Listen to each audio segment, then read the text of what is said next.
ओम शांति। 6 दिसंबर 2025 बाबा के महावाक्य।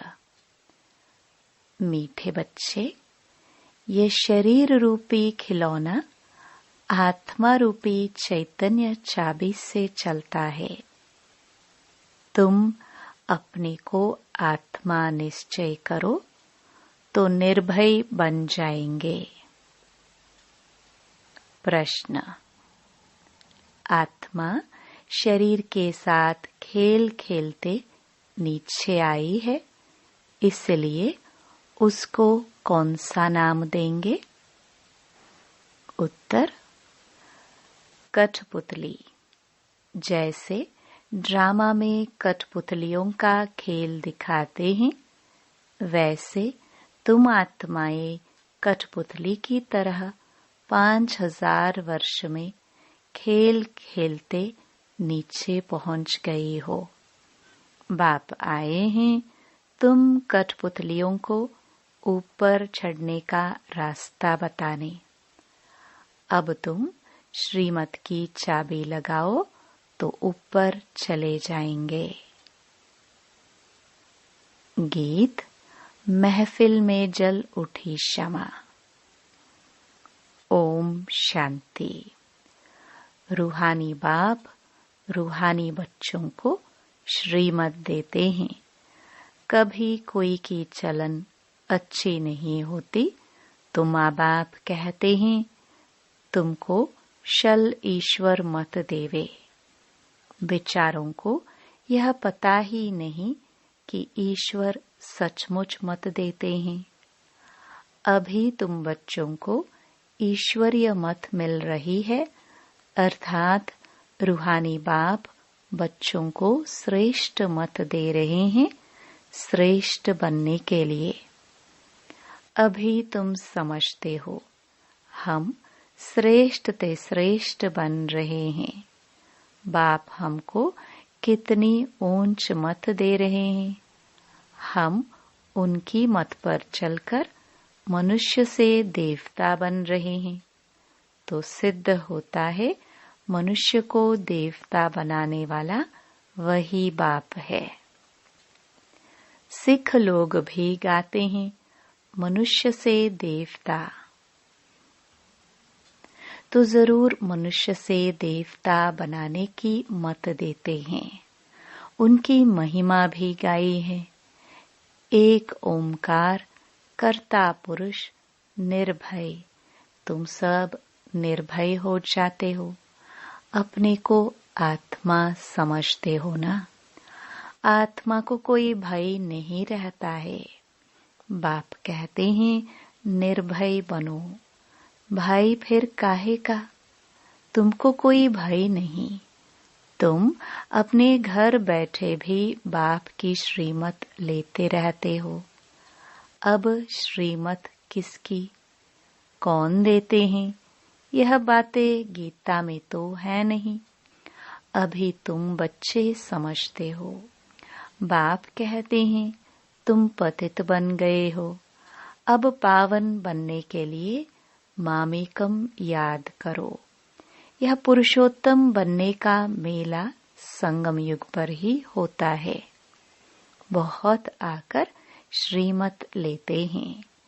इसको कहा जाता है ईश्वर के साथ बच्चों का मेला। ईश्वर भी निराकार है, बच्चे आत्माएं भी निराकार हैं। हम आत्मा हैं, यह पक्की पक्की आदत डालनी है। जैसे खिलौने को चाबी दी जाती है तो डांस करने लग पड़ते हैं, तो आत्मा भी इस शरीर रूपी खिलौने की चाबी है। आत्मा इनमें न हो तो कुछ भी कर ना सके। तुम हो चैतन्य खिलौने। खिलौने को चाबी नहीं दी जाए तो काम का नहीं रहेगा, खड़ा हो जाएगा। आत्मा भी चैतन्य चाबी है और यह अविनाशी अमर चाबी है। बाप समझाते हैं मैं देखता ही हूँ, आत्मा को। आत्मा सुनती है, यह पक्की आदत डालनी है। इस चाबी बगैर शरीर चल ना सके। इनको भी चाबी अविनाशी मिली हुई है। 5000 वर्ष इसकी चाबी चलती है। चैतन्य चाबी होने कारण चक्र फिरता ही रहता है। यह है चैतन्य खिलौने। बाप भी चैतन्य आत्मा है। जब चाबी पूरी हो जाती है तो फिर बाप नए सिर युक्ति बताते हैं कि मुझे याद करो, तो फिर चाबी लग जाएगी। अर्थात आत्मा तमो प्रधान से सतो प्रधान बन जाएगी। जैसे मोटर से पेट्रोल खत्म होने पर फिर भरा जाता है ना। अभी तुम्हारी आत्मा समझती है हमारे में पेट्रोल कैसे भरेगा। बैटरी खाली होती है, फिर उनमें पावर भरी जाती है ना। बैटरी खाली होती है तो लाइट खत्म हो जाती है। अब तुम्हारी आत्मा रूपी बैटरी भरती है। जितना याद करेंगे उतना पावर भरती जाएगी। इतना 84 जन्मों का चक्कर लगाए बैटरी खाली हो गई है। सतो रजो तमो में आए हैं। अब फिर बाप आए हैं चाबी देने अथवा बैटरी को भरने। पावर नहीं है तो मनुष्य कैसे बन जाते हैं? तो अब याद से ही बैटरी को भरना है। इनको ह्यूमन बैटरी कहे। बाप कहते हैं मेरे साथ योग लगाओ। यह ज्ञान एक ही बाप देते हैं। सद्गति दाता वह एक ही बाप है। अभी तुम्हारी बैटरी सारी भरती है, जो फिर 84 जन्म पूरे पाठ बजाते हो। जैसे ड्रामा में कठपुतलियां नाचती है ना, तुम आत्माएं भी ऐसे कठपुतलियों मिसल हो। ऊपर से उतरते 5000 वर्ष में एकदम नीचे आ जाते हो। फिर बाप आकर ऊपर चढ़ाते हैं। वह तो एक खिलौना है। बाप अर्थ समझाते हैं। चढ़ती कला और उतरती कला का 5000 वर्ष की बात है। तुम समझते हो श्रीमत से हमको चाबी मिल रही है। हम फुल सतो प्रधान बन जाएंगे। फिर सारा पाठ रिपीट करेंगे। कितनी सहज बात है समझने और समझाने की। फिर भी बाप कहते हैं समझेंगे वही जिन्होंने कल्प पहले समझा होगा। तुम कितना भी माथा मारो, जास्ती समझेंगे ही नहीं। बाप समझ तो सबको एक जैसी ही देते हैं। कहाँ भी बैठे बाप को याद करना है। भल सामने ब्राह्मणी न हो तो भी तुम याद में बैठ सकते हो। मालूम है बाप की याद से ही हमारे विकर्म विनाश होंगे, तो उस याद में बैठ जाना है। कोई को बिठाने की दरकार नहीं है। खाते पीते स्नान आदि करते बाप को याद करो। थोड़ा टाइम दूसरा कोई सामने बैठ जाते हैं। ऐसे नहीं कि वह मदद करते हैं तुमको। नहीं, हर एक को अपने को ही मदद करनी है। ईश्वर ने तो मत दी है कि ऐसे ऐसे करो तो तुम्हारी दैवी बुद्धि बन जाएगी। यह टेम्पटेशन दी जाती है। श्रीमत तो सबको देते रहते हैं। इतना जरूर है किसकी बुद्धि ठंडी है, किसकी तेज है। पावन के साथ योग नहीं लगता तो बैटरी चार्ज नहीं होती। बाप की श्रीमत नहीं मानते हैं, योग लगता ही नहीं। तुम अभी फील करते हो हमारी बैटरी भरती जाती है। तमो प्रधान से सतो प्रधान तो जरूर बनना है। इस समय तुमको परमात्मा की श्रीमत मिल रही है। यह दुनिया बिल्कुल नहीं समझती। बाप कहते हैं, मेरी इस मत से तुम देवता बन जाते हो। इसमें ऊंच चीज कोई होती नहीं। वहां यह ज्ञान नहीं रहता। यह भी ड्रामा बना हुआ है। तुमको पुरुषोत्तम बनाने के लिए बाप संगम पर ही आते हैं, जिनका फिर यादगार भक्ति मार्ग में मनाते हैं। दशहरा भी मनाते हैं ना। जब बाप आता है तो दशहरा होता है। 5000 वर्ष बाद हर बात रिपीट होती है। तुम बच्चों को ही यह ईश्वरीय मत अर्थात श्रीमत मिलती है, जिससे तुम श्रेष्ठ बनते हो। तुम्हारी आत्मा सतो प्रधान थी। वह उतरते उतरते तमो प्रधान भ्रष्ट बन जाती है। फिर बाप बैठ ज्ञान और योग सिखलाकर सतो प्रधान श्रेष्ठ बनाते हैं। बतलाते हैं तुम सीढ़ी नीचे कैसे उतरते हो। ड्रामा चलता रहता है। इस ड्रामा के आदि मध्य अंत को कोई भी जानते नहीं है। बाप ने समझाया है। अब तुमको स्मृति आई है ना। हर एक के जन्म की कहानी तो सुना नहीं सकेंगे। लिखी नहीं जाती, जो पढ़कर सुनाए जाए। यह बाप बैठ समझाते हैं। अभी तुम सो ब्राह्मण बने हो, फिर सो देवता बनना है। बाप ने समझाया है, ब्राह्मण, देवता, क्षत्रिय तीनों धर्म मैं स्थापन करता हूँ। अभी तुम्हारी बुद्धि में है। हम बाप द्वारा ब्राह्मण वंशी बनते हैं, फिर सूर्यवंशी, चंद्रवंशी बनेंगे। जो नापास होते हैं वह चंद्रवंशी बन जाते हैं। किस में नापास? योग में। ज्ञान तो बहुत सहज समझाया है। कैसे तुम 84 का चक्कर लगाते हो। मनुष्य तो 84 लाख कह देते तो कितना दूर चले गए हैं। अभी तुमको मिलती है ईश्वरीय मत। ईश्वर तो आते ही हैं एक बार, तो उनकी मत भी एक बार ही मिलेगी। एक देवी देवता धर्म था।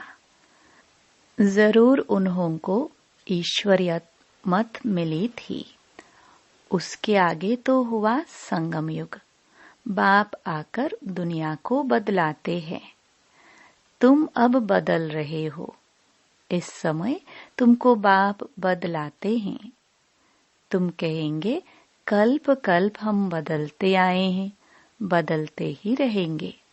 यह चैतन्य बैटरी है ना, वह है जड़। बच्चों को मालूम हुआ है 5000 वर्ष बाद बाप आए हैं। श्रेष्ठ ते श्रेष्ठ मत भी देते हैं। ऊंच ते ऊंच भगवान की ऊंच मत मिलती है, जिससे तुम ऊंच पद पाते हो। तुम्हारे पास जब कोई आते हैं तो बोलो तुम ईश्वर की संतान हो ना। ईश्वर शिव बाबा है। शिव जयंती भी मनाते हैं। वह है भी सद्गति दाता। उनको अपना शरीर तो है नहीं, तो किसके द्वारा मत देते हैं। तुम भी आत्मा हो। इस शरीर द्वारा बातचीत करते हो ना। शरीर बिगर आत्मा कुछ कर ना सके। निराकार बाप भी आए कैसे। गायन भी है, रथ पर आते हैं, फिर कोई ने क्या बैठ बनाया है। त्रिमूर्ति भी सूक्ष्म वतन में बैठ दिखाया है। बाप समझाते हैं, यह सब है साक्षात्कार की बातें। बाकी रचना तो सारी यहाँ है ना, तो रचता बाप को भी यहाँ आना पड़े। पतित दुनिया में ही आकर पावन बनाना है। यहाँ बच्चों को डायरेक्ट पावन बना रहे हैं, समझते भी हैं, फिर भी ज्ञान बुद्धि में बैठता नहीं, कोई को समझा नहीं सकते। श्रीमत को उठाते नहीं तो श्रेष्ठ ते श्रेष्ठ बन नहीं सकते। जो समझते ही नहीं वह क्या पद पाएंगे। जितना सर्विस करेंगे उतना ऊंच पद पाएंगे। बाप ने कहा है, हड्डी हड्डी सर्विस में देनी है, ऑलराउंड सर्विस करनी है। बाप की सर्विस में हम हड्डी देने भी तैयार हैं। बहुत बच्चियां तड़पती रहती हैं सर्विस के लिए, बाबा हमको छुड़ाओ तो हम सर्विस में लग जाए, जिससे बहुतों का कल्याण हो। सारी दुनिया तो जिस्मानी सेवा करती है, उससे तो सीढ़ी नीचे ही उतरते आते हो। अभी इस रूहानी सेवा से चढ़ती कला होती है। हर एक समझ सकते हैं, यह फलाने हमसे जास्ती सर्विस करते हैं। सर्विसेबल अच्छी बच्चियां हैं तो सेंटर भी संभाल सकते हैं। क्लास में नंबरवार बैठते हैं, यहाँ तो नंबरवार नहीं बिठाते हैं, फंक हो जाएंगे। समझ तो सकते हैं ना, सर्विस नहीं करते तो जरूर पद भी कम हो जाएगा। पद नंबरवार बहुत है ना, परंतु वह है सुखधाम, यह है दुखधाम। वहाँ बीमारी आदि कोई होती नहीं, बुद्धि से काम लेना पड़ता है। समझना चाहिए, हम तो बहुत कम पद पालेंगे, क्योंकि सर्विस तो करते नहीं है। सर्विस से ही पद मिल सकता है। अपनी जांच करनी चाहिए। हर एक अपनी अवस्था को जानते हैं। मम्मा बाबा भी सर्विस करते आए हैं, अच्छे अच्छे बच्चे भी हैं, भल नौकरी में भी हैं। उनको कहा जाता है हाफ पे पर भी छुट्टी लेकर जाए, सर्विस करो, हर्जा नहीं है। जो बाबा के दिल पर सो ताऊसी तख्त पर बैठते हैं, नंबरवार पुरुषार्थ अनुसार, ऐसे ही विजय माला में आ जाते हैं। अर्पण भी होते हैं, सर्विस भी करते हैं। कोई तो भल अर्पण होते हैं, सर्विस नहीं करते तो पद कम हो जाएगा ना। यह राजधानी स्थापन होती है श्रीमत से, ऐसा कभी सुना? अथवा पढ़ाई से राजाई स्थापन होती है, यह कभी सुना, कभी देखा? हाँ, दान पुण्य करने से राजा के घर जन्म ले सकते हैं, बाकी पढ़ाई से राजाई पद पाए, ऐसा तो कभी सुना नहीं होगा। किसको पता भी नहीं। बाप समझाते हैं, तुमने ही पूरे 84 जन्म लिए हैं, तुमको अब ऊपर जाना है बहुत इजी। तुम कल्प कल्प समझते हो, नंबरवार पुरुषार्थ अनुसार। बाप याद प्यार भी नंबरवार पुरुषार्थ अनुसार देते हैं। बहुत याद प्यार उनको देंगे जो सर्विस में हैं। तो अपनी जांच करनी है कि मैं दिल पर चढ़ा हुआ हूँ, माला का दाना बन सकता हूँ। अनपढ़े जरूर पढ़े हुए के आगे भरी ढोएंगे। बाप तो समझाते हैं बच्चे पुरुषार्थ करे, परंतु ड्रामा में पाठ नहीं है तो फिर कितना भी माथा मारो चढ़ते ही नहीं। कोई न कोई ग्रहचारी लग जाती है। देह अभिमान से ही फिर और विकार आते हैं। मुख्य कड़ी बीमारी देह अभिमान की है। सतयुग में देह अभिमान का नाम ही नहीं होगा। वहां तो है ही तुम्हारी प्रारब्ध।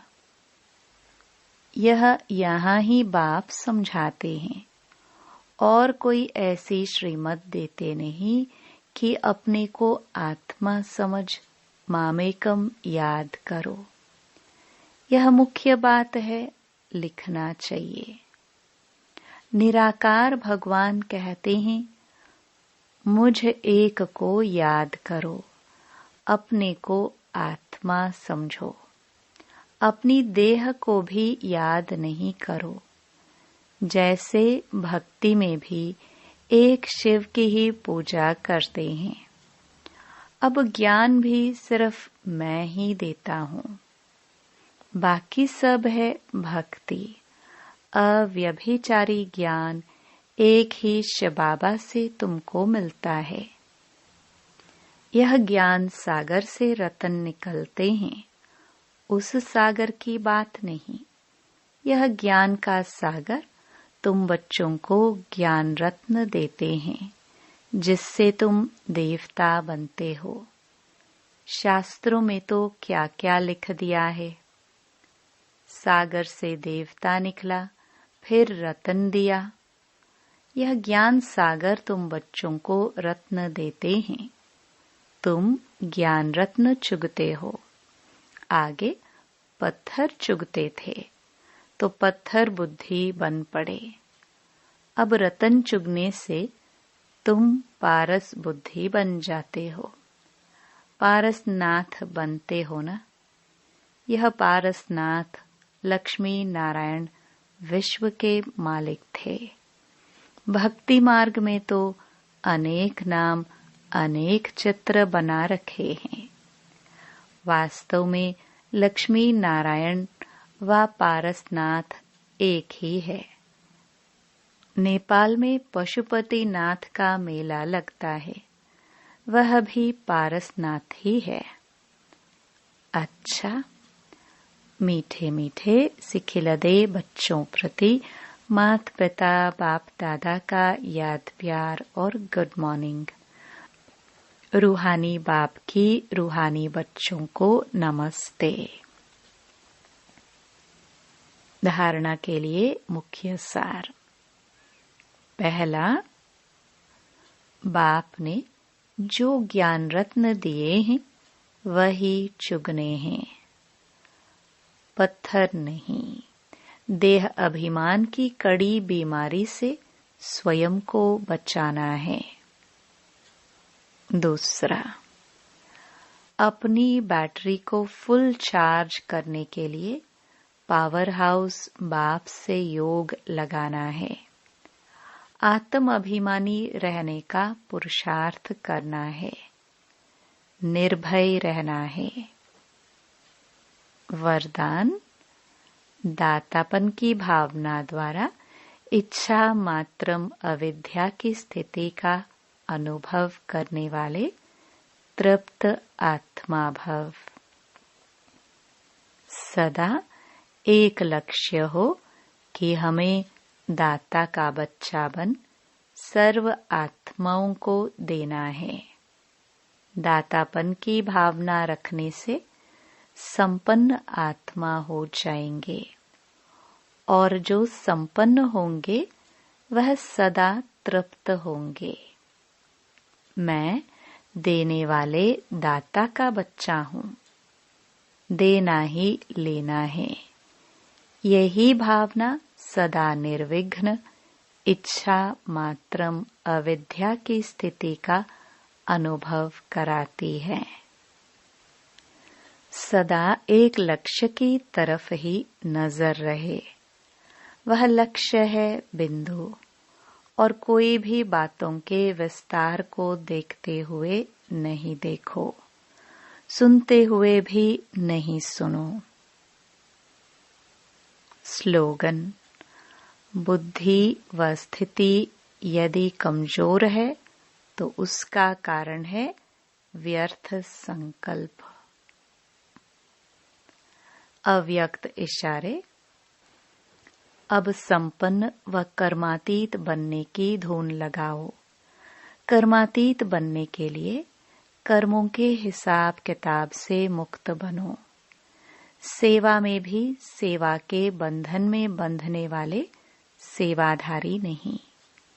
बंधन मुक्त बन सेवा करो, अर्थात हद की रॉयल इच्छाओं से मुक्त बनो। जैसे देह का बंधन, देह के संबंध का बंधन, ऐसे सेवा में स्वार्थ, यह भी बंधन कर्मातीत बनने में विघ्न डालता है। कर्मातीत बनना अर्थात इस रॉयल हिसाब किताब से भी मुक्त। ओम शांति।